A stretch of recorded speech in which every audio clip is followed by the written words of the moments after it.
આખી દુનિયામાં ભારતના લોકો જેવા દંભી પાખંડી કીડા મકોડા ક્યાંય નથી. મનુષ્ય મનુષ્ય છે, કામ ક્રોધ લોભ મોહ મત મચ્છર બધામાં, કાળામાં ધોળામાં ભૂરામાં, પણ ભારતના લોકો જેટલા મિથ્યાચારી અને આ ખોટા અહંકારના કારણે વર્ષોથી ધોકા ખાય છે, 1000 વર્ષ ગુલામ રહે અને હજુ આવનારા દિવસોમાં ભોગવશે. સાચી વાત સાંભળવી જ નથી ને. યુટ્યુબમાં તમે સાચી વાત કરો એમને ન ગમે, એમને ઓલું શાહમૃગની જેમ રેતીમાં માથું નાખીને ખતરો જતો રહ્યો, પાછળથી સિંહ ખાઈ જાય.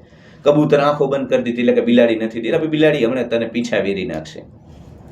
એટલે આ બહુ દંભી દોગલા ખોટા માણસો છે. આમને પોતાના પુરુષો ઉપર જોક બનાવ્યા, એમના માટે લડનારા લોકોને આ લોકોએ કેન્સલ કર્યા છે. આમના જેવા દંભી દોગલા માણસો તમને આખા વિશ્વમાં ક્યાંય નહીં જોવા મળે. એટલે ભારતના લોકોને જગાડવાનો પ્રયાસ ન કરશો, તમે ખુદ પોતાના જીવનને જેટલું બને એટલું આ કીડા મકોડા દંભી પાખંડી લોકોથી દૂર કરી લો અને તમારા જીવનને તમે આનંદથી લબાલબ ભરી દો. કેમ કે આમની વચ્ચે રહેશો ને આમને જગાડવાનું ઉલટા તમને કેન્સલ કરશે. જેટલું બને એટલું આ કીડા મકોડાઓથી દૂર રહો, એકાંતમાં રહો, પોતાના ડ્રીમ લાઈફને જીવો, તમને જે ગમે છે એ બધું કરો. કાકા કાકી મામા મામી ફૂફા ફૂફી કચીન ને પિતરાઈ કશું કોઈનું નથી. મૂડીવાદે બધું ખતમ કરી દીધું છે. બધા તમારા દુશ્મન, તમારા મોટા દુશ્મન જ તમારા ઘરવાળા.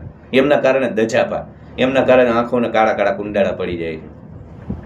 એટલે દંભી પાખંડી લોકોને જગાડવાનું બંધ કરો, તમે જાગી જાઓ અને મસ્તીથી જીવો.